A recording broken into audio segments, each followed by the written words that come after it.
इस वीडियो में हम ट्रिग्नोमेट्री के इंट्रोडक्शन की बात करने वाले हैं।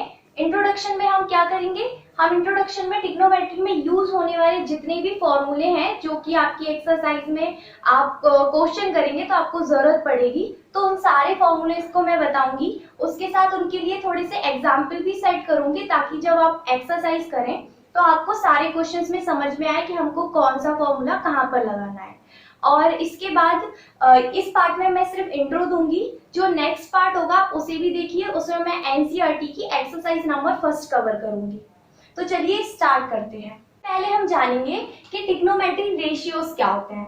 तो 6 टाइप के रेशियो होते हैं जिसे हम क्या बोलते हैं, साइन, कॉस, टैन। फिर क्या होता है, कॉसेक, सेक एंड कॉट। ये होते हैं ट्रिग्नोमेट्रिक रेशियो।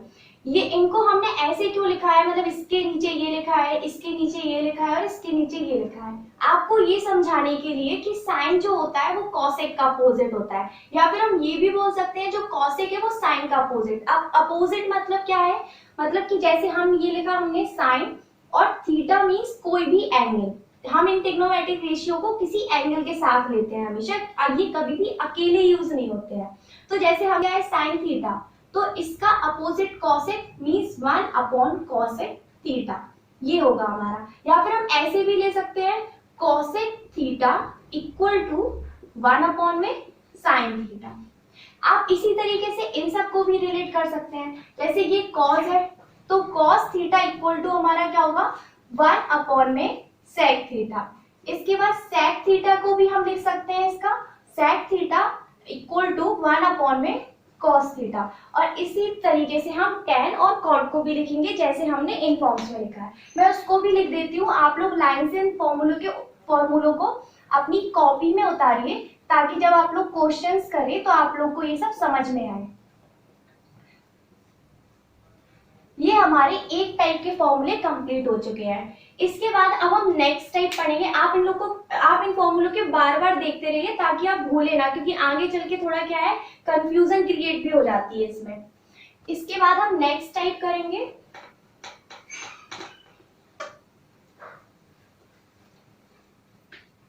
अब हम सारे ट्रिग्नोमेट्रिक रेशियो को कैसे पढ़ेंगे, देखिए जैसे कि सबसे पहले आपको ये जानना जरूरी है जो ट्रिग्नोमेट्री है वो किस में यूज होती है, एक राइट एंगल ट्रायंगल में। किस में यूज होती है, एक राइट एंगल ट्रायंगल में। हमने ये वाले एंगल को इसका राइट एंगल मान लिया है। तो इसके बाद बचते हैं ये दोनों एंगल, ये ए बी और ये क्या है सी। तो हर एक एंगल के बारे में अलग अलग बात करेंगे। जैसे कि सबसे पहले हम साइन के बारे में देखते हैं। तो साइन क्या होता है हमारा, साइन थीटा का फॉर्मूला होता है, तो याद रखिए परपेंडिकुलर अपॉन में हाइपोटेनस। ठीक है, बिल्कुल याद रखिए इसे, sine theta equal to perpendicular upon hypotenuse. इसके बाद कॉस थीटा इक्वल टू क्या होता है, बेस अपॉन में हाइपोटेनस। एंड लास्ट क्या होता है, टेन थीटा इक्वल टू में परपेंडिकुलर अपॉन में बेस। अब हमने अभी हाल ही पढ़ा था कि जो साइन थीटा होता है इसका अपोजिट कौन होता है, कॉसेक। तो हम लिखेंगे यहाँ पर कॉसेक थीटा।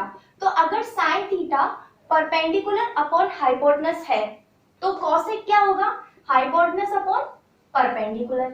इसी तरीके से कॉस का अपोजिट क्या पढ़ा है हमने, सेक। तो अगर cos theta equal to base upon hypotenuse है तो सेक थीटा इक्वल टू क्या हो जाएगा, हाइपोटेनस अपॉन बेस। इसी तरीके से हमारा टेन का अपोजिट कॉट थीटा, ये हमारा क्या हो गया, बेस अपॉन में परपेंडिकुलर। ठीक है, अब इसके बाद जैसे मैं आपको एक क्वेश्चन देती हूँ, जैसे हमारे क्वेश्चन में हमसे पूछा है, ये गिवन है sine theta equal to 3 upon 4। ये हमें क्या है, गिवन है। यहाँ 4 की जगह मैं 5 लिख देती हूँ। और हमसे पूछा है कि कॉस थीटा बताइए, और जो थीटा है वो ये वाला एंगल है।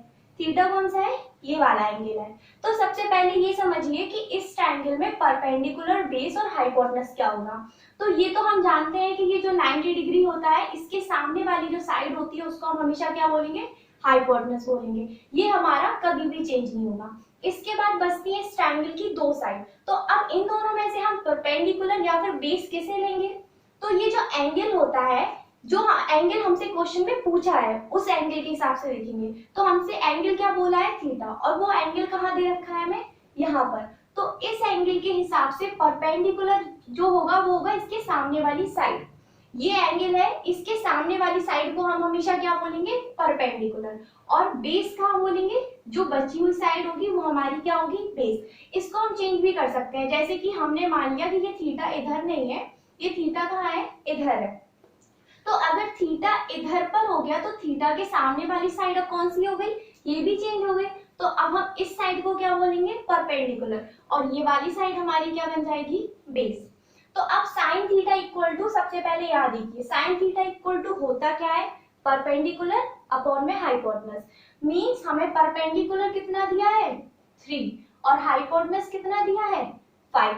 लेकिन जो cos थीटा होता है, cos थीटा में हमें किसकी जरूरत होती है, बेस की। हाइपोटेनस तो है हमारे पास 5, लेकिन हम बेस कैसे निकालेंगे, तो सबने पढ़ी है ये Pythagoras theorem, hypotenuse square equal to perpendicular square plus base square.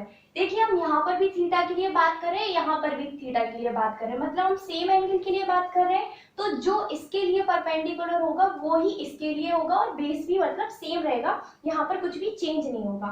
तो अब यहाँ से हमने क्या रखा है, यहाँ पर हाइपोटेनस का स्क्वायर, परपेंडिकुलर कितना दिया है हमें, 3 प्लस बेस स्क्वायर, यहाँ पर कितना हो गया 25 equal to 9 plus B square. 25 minus 9 equal to क्या हो जाएगा, बी स्क्वायर। तो बी स्क्वायर इक्वल टू हम 16 लिख सकते हैं। तो b इक्वल टू हमारा अंडर रूट 16, अंडर रूट 16 क्या हो जाएगा, 4। तो बेस हमने कितना निकाल लिया है, 4। और अगर बेस 4 आ गया है तो फिर cos थीटा इक्वल टू कितना निकल के आ जाएगा हमारा, क्या होता है, बेस अपॉन हाइपोटेनस। तो बेस कितना आया है, 4, और हाइपोटेनस है कितना, 5। सही। तो चलिए अब हम आगे करते हैं।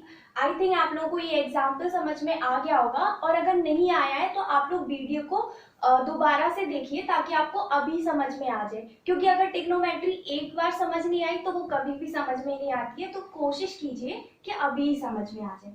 तो मैं इसको हटा देती हूँ और आपको आगे के फॉर्मूले बताती हूँ। तो हमारे आगे क्या फॉर्मूले हैं, देखिए ये सारा समझ चुके हैं आप लोग। अब आगे सुनिए, tan थीटा इक्वल टू होता है हमारा sin थीटा अपॉन में cos थीटा। ये याद रखने वाला टर्म है, इसे याद रखिए। tan थीटा इक्वल टू क्या होता है, sin थीटा अपॉन में cos थीटा। अब tan थीटा का अपोजिट क्या है, cot। तो cot थीटा इक्वल टू क्या होगा, cos थीटा अपॉन में sin थीटा। ये क्या है, cos थीटा अपॉन में sin थीटा। इसके बाद जो और बेसिक फॉर्मूले हैं जो आपको याद रखने हैं वो है ये sine square theta plus cos square theta equal to क्या होता है, 1 होता है। ये आप लोग ध्यान रखिए, इसमें सेम एंगल है। मैंने यहाँ अगर थीटा दिया है तो यहाँ पर भी क्या है, थीटा ही होगा। जैसे कि मैं आपको बता देती हूँ एक एग्जाम्पल से। जैसे हमारा लिखा है sine square 25 plus cos square 25। तो ये इसकी वैल्यू क्या है, हमें कुछ भी इसको मतलब कि सॉल्व नहीं करना है, सीधा सीधा अगर ये जहां पर हमें दिख जाता है तो हमें उसे क्या रख देना है, 1 रख देना है। जैसे कि यहाँ पर लिखा है sine square 25 plus cos square 35। अब देखिए ये स्क्वायर में तो है लेकिन क्या नहीं है, इनके एंगल सेम नहीं है, तो हम यहाँ पर 1 नहीं लिख सकते हैं। या फिर हमारे एंगल सेम है, जैसे ये साइन 25 है और ये भी हमें क्या दे दिया है, ये भी साइन 25 दे दिया है, लेकिन क्या है ना इसके पास स्क्वायर है ना इसके पास स्क्वायर है, तो भी ये क्या होगा, तो भी ये 1 नहीं होगा। मतलब साइन में स्क्वायर होना चाहिए, कॉस में स्क्वायर होना चाहिए, इसके साथ ही ये जो एंगल्स हैं वो सेम होने चाहिए, तभी sine square theta plus cos square theta equal to क्या होगा हमारा, 1 होगा। अब इसके आगे और भी फॉर्मूले हैं, मैं ये ऊपर के रफ कर देती हूँ।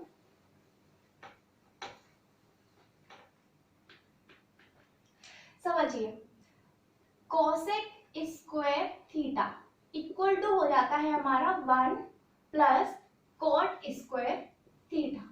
ये भी हमारा एक फॉर्मूला है, ठीक है। कभी कभी ऐसे भी आ जाता है क्वेश्चन में, जैसे हमारे पास लिखा है कोसेक स्क्वायर थीटा और कॉट स्क्वायर थीटा को हम कहाँ पर लिखा है, यहाँ पर माइनस कॉट स्क्वायर थीटा, तो ये भी इक्वल में क्या हो जाएगा, 1। तो हमें जहाँ पर इस टाइप की कोई कंडीशन दिखेगी क्वेश्चन में तो हम वहां पर भी क्या लिखेंगे, 1। इसके बाद एक लास्ट फॉर्मूला है, क्या है वो, sec square theta equal to 1 plus tan square theta. Same इसी तरीके से हम क्या करेंगे, sec square theta tan square theta को इक्वल के दूसरी साइड लेकर आएंगे तो माइनस का tan square theta and equal में क्या हो गया 1।